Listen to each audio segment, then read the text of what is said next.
Hi, my name is Terry Kuti. I am the founder and director of Deep Sea Foundation. I would like to welcome you back to our educational channel where we talk about topics related to breast cancer and breast reconstruction. I'm really pleased to welcome back a guest today, Dr. Randall Feingold, and he is a founding partner of NYBRA in Great Neck, New York. That stands for New York Breast Reconstruction and Aesthetic Plastic Surgery.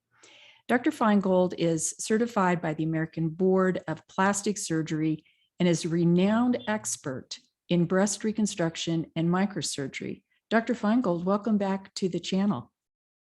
Thank you, Terry. Happy to be here. Great, thanks.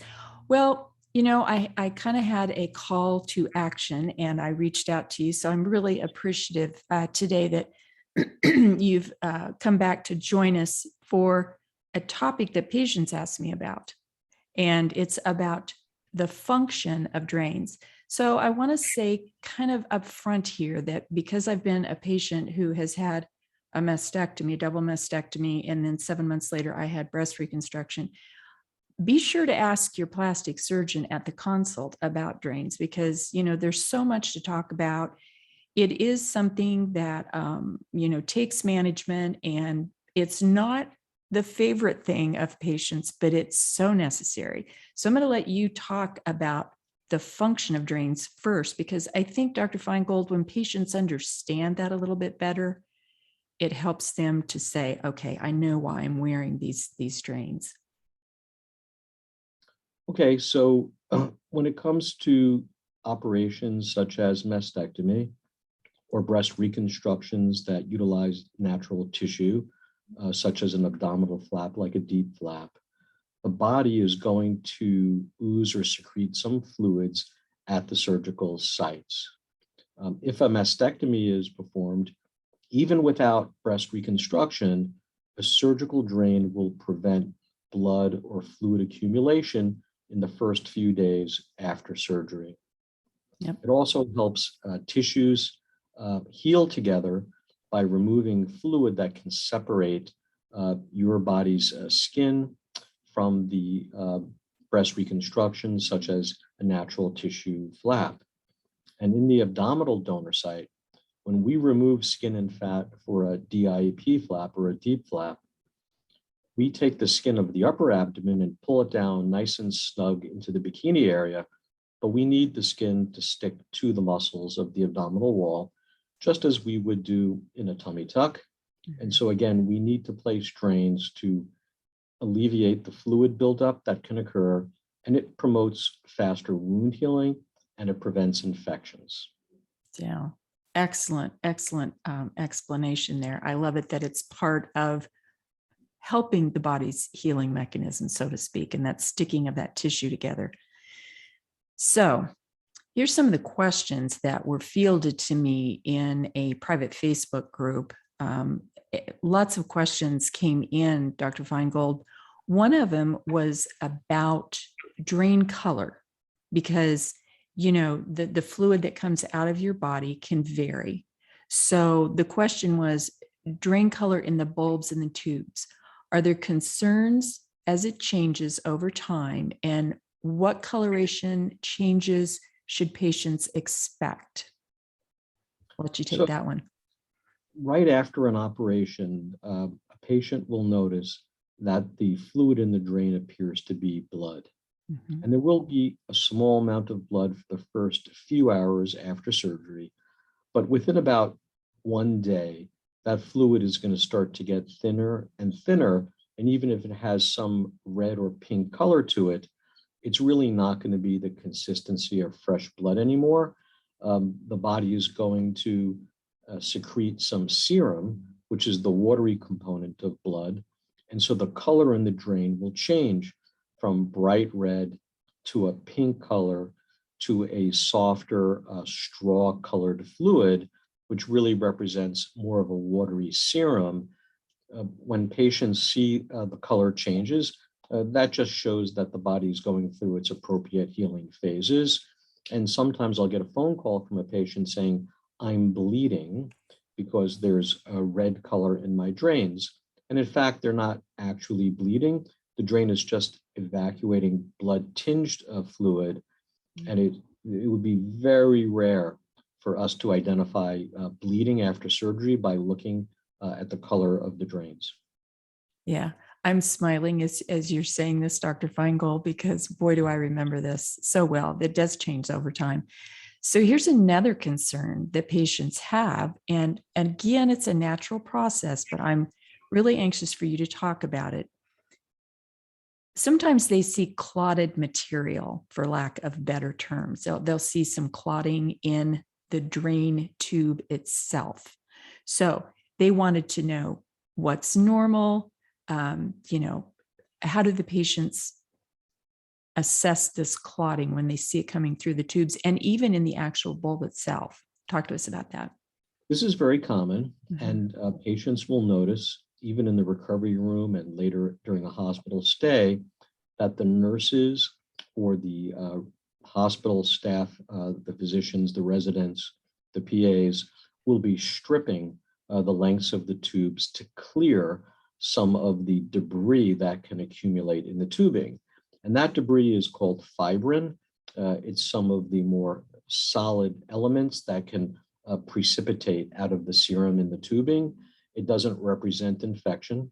Sometimes patients mistake this for infection. It doesn't mean that there is some foreign material in there. But sometimes they'll refer to it as worms in the tubing or worms in the bulb. And that's just because the tubing is long and narrow. And as we strip it and draw the fluid or the debris toward the bulb, it creates strands of this fibrinous material. But it is normal, it is expected, it's benign, but we don't want it to clog the tubing. So once a day or twice a day, we like to strip the tubing along its length to make sure that it remains open and fluid can flow out of the body into the collecting bulb. Yep. Okay, so this is a rather specific question, and very specific to a particular event in one patient. She said that she developed a deep fluid pocket after a few weeks of fat grafting. So a drain was placed to help with that. Now this is in phase 2 of when I say fat grafting, I'm talking about phase 2. Normally, drains are placed during phase 1 of deep flap, but her question was, and it was interesting to me, because it was a phase 2 fat grafting and this deep pocket developed and the drain was placed, is it okay for her to massage her breast, or should she wait over a period of time? I just didn't quite know how to address that with her. What are your thoughts? So first, I just want to clarify for the viewers that while we may place a drain initially at surgery to prevent fluid from building up, which we would call a seroma, we may also place a drain later on after surgery if someone has a fluid pocket that develops, in order to drain a new pocket of fluid that collects. And that's more of a therapeutic use of a drain as opposed to the preventative, use of a drain. So if we take a drain out of a patient after surgery, there is the small chance they will still accumulate a little bit of fluid that the body might absorb, or we might have to drain with a needle or by placing a new drain. Yep. If someone is having a second stage breast reconstruction and additional procedures are being done to improve their outcome, and they develop some fluid collection or pocket, a drain could be placed. And once that drain has done its job and the fluid has come out, that drain, of course, will be removed. When it comes to massaging tissues, I really don't want patients massaging a surgical site until I feel like those tissue planes have adhesed closed, so that they're not going to promote more fluid accumulation. And I'm not sure that massaging a fluid collection is really going to accelerate the body's ability to absorb it, because it is shearing the skin off of the deeper planes of tissue. So drains may be used immediately after a surgery. They may be placed later on if a fluid pocket develops. Wow, That was spot on. That was really interesting and totally what I would have thought, but certainly glad to hear it from the voice of an expert. So another quick question, because you have some great props for us today that I want to have you show us, but I do want to ask you one question. When the drains are placed, I remember there was small sutures at my drain site, and I think typically that this is what surgeons do to attach the drain at the time of surgery. And sometimes I've heard patients say that I suppose it probably depends on how people develop keloid scars after surgery, and that depends on the melanation in their skin and so forth, the coloration in their skin. But is there any way to help with that scar healing, I suppose, to minimize the look of those scars? Because sometimes I've heard women say that they'll develop at that place where the bulb is stitched on. So I see patients have concerns about scarring from the JP exit sites and associated anchoring sutures. Yeah. I also hear they have concerns about pain related to removing the drains, which we can also get back to in a moment. But with regard to the scarring there, first of all, I think patients may want to talk to their doctors about strategic placement of the drain exit sites. For some women, they would prefer the drain come up higher in the armpit area after a mastectomy, as opposed to lower down under the armpit at the level of the breast or the nipple. If you place it higher up in the armpit, then any scar that you may get may simply be better hidden or camouflaged by virtue of a more tucked up, location. Regardless of where the drain exits the skin, there is the possibility that it will close with such a small pinhole scar that it could be hard to find one day. Yeah. But in some people, they do have a tendency, as you say, to make a thickened scar hypertrophy or keloiding. If that's their genetic tendency, they may require a treatment with a little steroid injection later on to help soften that dot. But part of the scarring may relate to the anchoring suture. And so what I teach people to do when placing that suture is not to tie that knot all the way down tightly to the skin, or that suture knot will irritate the skin and be uncomfortable or even painful to the patient. And it will hurt when we have to cut that knot to get it out of the patient to allow the drain to be removed. So if the surgeon is cautious about leaving a little air between that knot and the skin surface, there's going to be less irritation during the life of that drain, which could be 4, 5, 6, 7 days. And that's a lot of time for it to cause skin irritation and future scarring.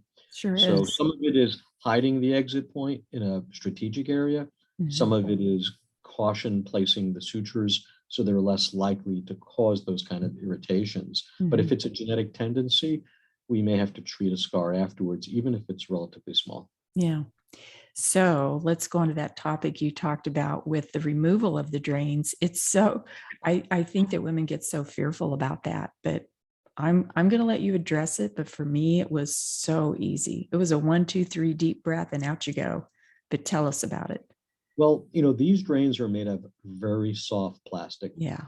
And in the body, they are coated with your body's serum, which is fluid. And so they're pretty slippery. And the key to minimizing pain is to release that suture in a comfortable way. So if it's placed too tightly against the skin, it can be difficult to snip that stitch to pull the drain out. And on a rare occasion, we may have to inject a little local anesthetic to ease the pain at that suture site. If we leave a little air in that knot, so it's easier to get the tip of a suture in, then we can cut that knot very comfortably and the patient doesn't feel it. At that point, most drains will slip out like with the consistency of a wet noodle. I know. It's really moist and Yeah. it just slips out. And a lot of times patients won't even realize that it came out. That's exactly what happened to me. My nurse told me just to kind of look away, take a deep breath, count to 3, And I was sitting there and she says, all done. And I go, oh, okay. So it really was, for me, it was pretty pain-free. What about, let's get to those props that you brought. Um, patients wanted to know, I do too, about tips and tricks for, carrying the drains. You're in the shower, you go home from hospital, and sometimes patients have to wear a drain. It just varies. I got mine out in 2 weeks, but I've heard of patients wearing them for 4 weeks. We want to camouflage them. We want them to be comfortable. What are your tips and tricks? Because you brought some great props today from what NYBRA does in your So I can tell organization. you when we first started doing breast reconstruction at the hospitals, we saw that the patients were being discharged home with very little thought about how they were going to be able to manage these drains. Mm-hmm. We saw them walking out with the drains hanging off their body, hanging down almost to the floor. If we were lucky, the hospital's staff would give them a safety pin to put it on their clothing. Mm-hmm. So we had to come up with something that was simple, practical, even reasonably attractive, and just dignified, so that patients can leave the hospital with 2, 4, 6, however many drains they need. So when our patients come to the office for pre-op visits, we provide them with a bag of supplies. Mm-hmm. And in those supplies, we talk first about what a Jackson Pratt drain is, Mm-hmm. or a Blake drain. Yep. And there's the tubing that goes to the drain here, and there's the drain bulb. Yep. But how do we handle having 4 or 6 of these bulbs hanging off of our body? So our patients surprised us and came up with these belts, Oh my goodness. and they fabricated them. And there is an elastic band that goes around the waist, and there are these bulb holders or cup holders that you can put the drain bulb into. Wow. Is that Velcro at the back then that they just kind of It wrap is. their, oh, It nice. is. And Nice. this way you can put the, pardon me here. Get this in. Patients just get so creative about things like this. And so, Bulb yeah. goes into one of the pockets. Yeah. You've got a belt that holds them. Then you can walk in the hall of the hospital. You can walk home without them falling to the floor.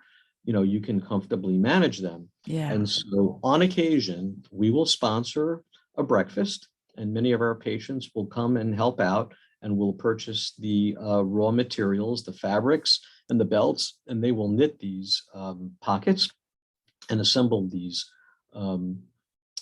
drain belts for our patients.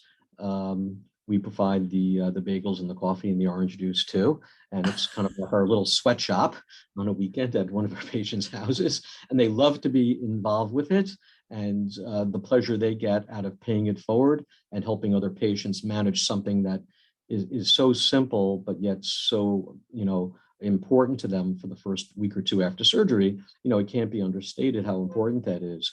And they also manufacture similarly a necklace to around the neck in the shower.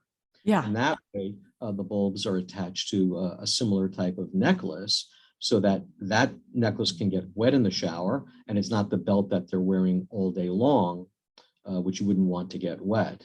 So we teach them how to strip the drains, how to empty the drains, but we give them these products to carry drains while they're walking, and to keep them organized when they're sleeping in bed, but especially in the showers. Yeah.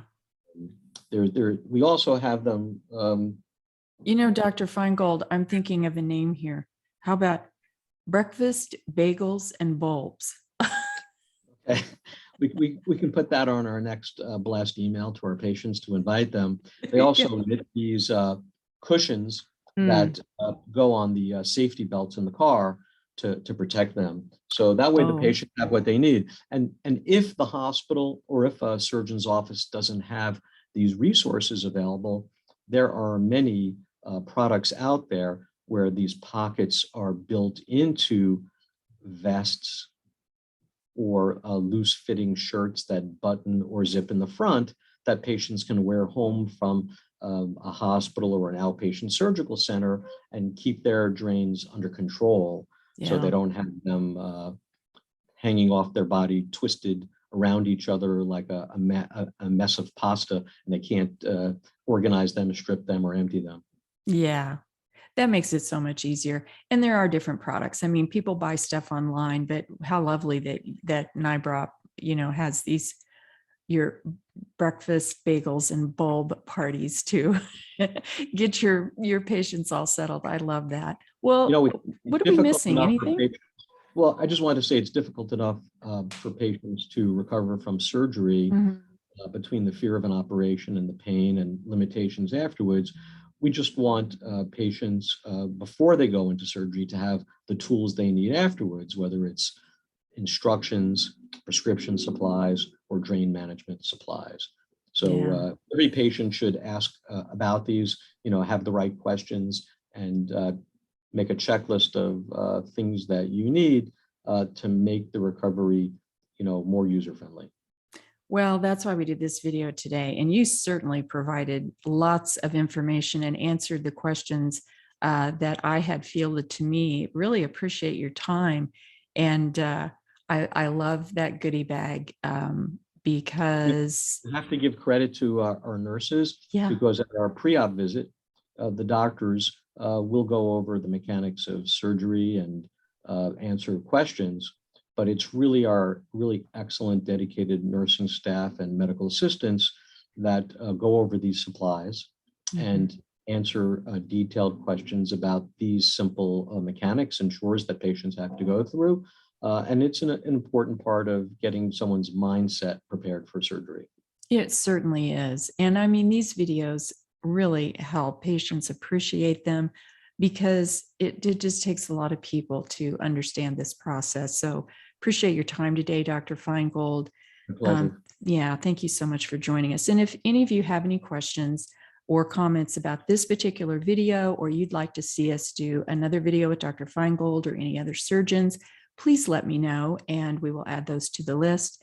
Dr. Feingold from NYBRA Plastic Surgery in Great Neck, New York. Thank you again for joining us. Thank you, Terry. Take care.